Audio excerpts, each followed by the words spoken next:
Понимаешь смысл буквы «П» темы? Нет. Ну и все Нет. тогда. Какая фамилия была почтальона из Простоквашино? Печкин. Да.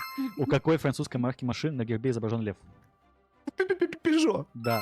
Какая шахматная фигура может стать другой фигурой? Пешка. Да. В состав какой российской рэп-группы входил Псих и Жара? Песочные люди, острые Да. как брит. Из какого вида спорта взял свой ник Палмдропов? Паркур. Да. Какой персонаж комиксов и мультфильмов получал свою силу от шпината? Папайя, морячок Папайя. Да. В каком российском городе происходило действие сериала «Реальные пацаны»? Пермь. Да. Один из видов какой карточной игры называется «Паук»? Пасьянс. Да. Какая страна выиграла чемпионат мира по футболу в 2016 году? Португалия. Да. Какой никнейм был у британского рэпера, с которым батл шум на 140 BPM батл? Солджа. Да, это, блядь, наконец-то. Бля, PDD хотел Наконец-то. сказать. Это первая десятка за год. За год. Вау. Серьезно. Вау. Он сделал это.